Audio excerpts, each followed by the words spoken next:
Je vais vous présenter le numéro 44 de l'Ostéopathe Magazine à paraître au mois d'avril.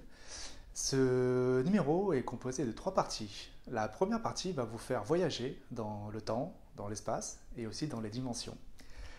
En effet, à travers cette première partie qui correspond à l'enquête principale du magazine, nous avons plongé dans les origines amérindiennes de l'ostéopathie. En effet, on sait que Andrew Taylor Still s'est beaucoup inspiré de la culture amérindienne pour créer les bases de l'ostéopathie. Et donc nous avons exploré cet héritage traditionnel que nous avons également associé à un aspect plus moderne du soin, qui est le modèle biopsychosocial.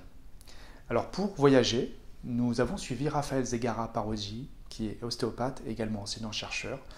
Il a notamment été assistant-chercheur au sein de l'Andrew Taylor Still University à Kirksville, qui est le bassin où est née l'ostéopathie.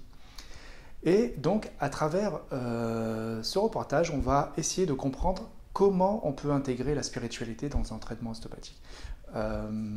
Quelles sont les compétences à maîtriser, quels sont les savoir-faire et savoir-être qu'il faut posséder pour pouvoir utiliser la spiritualité, pourquoi pas la religion, comme un atout quand vous traitez vos patients. C'est aussi une manière d'accueillir tous vos patients dans leur diversité. Et enfin, c'est la possibilité pour certains et certaines d'entre vous de pouvoir, par rapport à une palpation qui peut interroger, un ressenti palpatoire pas facile à assumer, de pouvoir poser des mots et comprendre ce que c'est qu'un état de conscience modifié. Voilà, c'est un reportage qui a pour vocation également d'affiner votre intuition thérapeutique. Le deuxième volet de ce magazine porte sur l'infertilité masculine et féminine.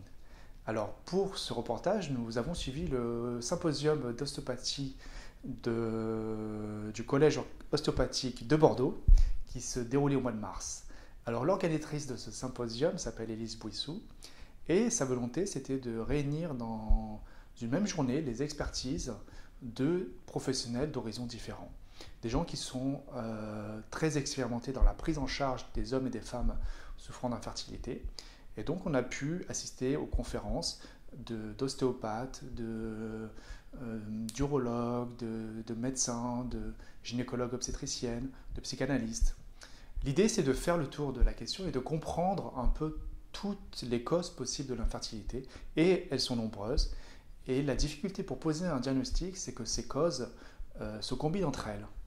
Donc à travers toutes ces conférences, on a déjà fait le tour et on explore également tous les axes thérapeutiques possibles par rapport à ces étiologies qu'on a décrites au préalable.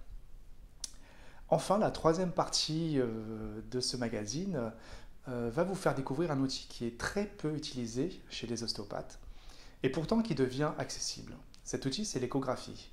Alors, il n'est pas question de vous transformer en radiologue, mais plutôt de vous expliquer comment on peut utiliser l'échographie dans une consultation ostéopathique, de manière très simple, et comment elle peut vous aider à poser votre diagnostic, à confirmer un diagnostic, à trouver les bons arguments pour réorienter un patient vers un autre thérapeute éventuellement.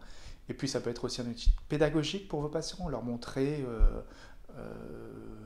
où ils ont mal, leur décrire leur pathologie et puis également leur expliquer le traitement que vous allez leur proposer. C'est aussi un outil de suivi du traitement de séance en séance. On peut voir l'amélioration d'une structure, d'un muscle, d'un tendon, etc. Voilà pour ce numéro 44. J'espère qu'il va vous ouvrir sur de nouvelles idées et pourquoi pas sur de nouvelles pratiques. En attendant, je vous souhaite bon courage pour ce confinement, que ce soit au niveau professionnel comme personnel. Protégez-vous, protégez les gens autour de vous. Et je vous dis à très bientôt. Au revoir.